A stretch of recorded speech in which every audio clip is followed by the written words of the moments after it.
for whatever reason, it was like a Thursday, and like someone said, like, "Oh yeah, I got to go to work," and I was like, "Oh yeah, some people got to go to work."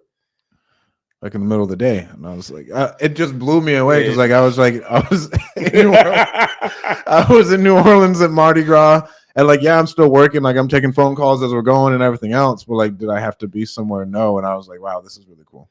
Does it piss you off when people say, "Oh fuck, I got work tomorrow"?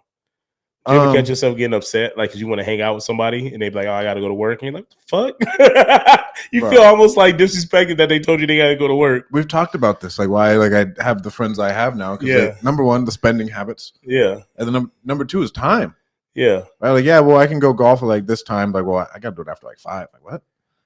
Like, after 5. What do you mean?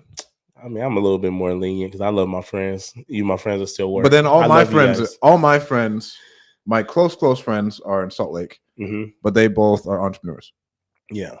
So like, if we want to really fucking go do something, like I go snowboarding with my best friend whenever I go home, and we'll just go on a day.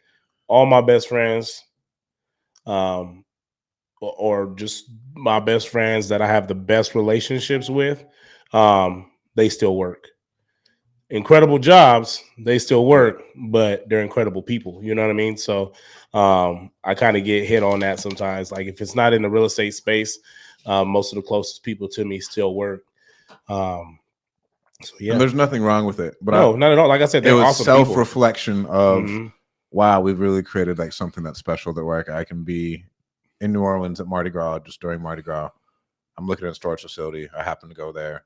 We got stranded there for fucking 4 days. It wasn't the end of the world. It sucked. But then like all those things are only capable because of the life we created. Yeah. I seen a video of a guy who was talking about his rich friend. Everyone has that rich friend. Oh, the fucking white guy? Yeah, they wanted him to go out of town with him for a week. And he was like, I can't, I got work. He was like, well, how much do you make at work? He was like, if I pay you a week's worth of work that your job would have gave you, would you come with me? And he was like, fuck yeah, I'll go with you, right? And so that's how he got his friend to go with him. And I was like, well, I guess that's like the secret formula right there. Your friends ain't got to like not work. But if you can get to a point where you can pay for your friends to go on vacation with you and make up the pay that they would lose from work, it's fucking awesome. Well, and like with my best friends, we're semi all raised by the same guy. So like we were all raised between like the 3 of our parents. Yeah. So like we were that close to like inseparable from 13 moving forward. So like we'd be at one of the houses. All of them are mom and dad. Like everyone like both of their parents are mom and dad. If I fucking do something, like, hey, shut the fuck up, whatever it is. Take a village. It take a village. But then like, so all of them were entrepreneurs. Yeah. And so that's kind of like what shaped it. You know what I'm saying? To where now BJ is handling like the family company. Albert has his own construction company, and I have my own thing. But like, it really wouldn't have been possible without the way we were raised, which is fascinating. To where like a lot of people like don't even think about entrepreneurship. Like it's not even a thing. Yeah. It's just like, yeah, go out and get a job. But it's not ever a thing to like, oh yeah, like you can go like do your own shit. Like it doesn't matter. Everyone I grew up with was a tradesman. They all had skill, basically. They all had a skill, but then they all just like started their own company. You know what I'm saying? And that's honestly like some people, like I think we've had that conversation plenty of times on this podcast about school and stuff like that. And that was like my biggest thing. Like they have like Duncan Polytech, I believe, here in Fresno. A lot of schools, I think like Sanger had, or Sanger does like ag. They have like auto body or whatever.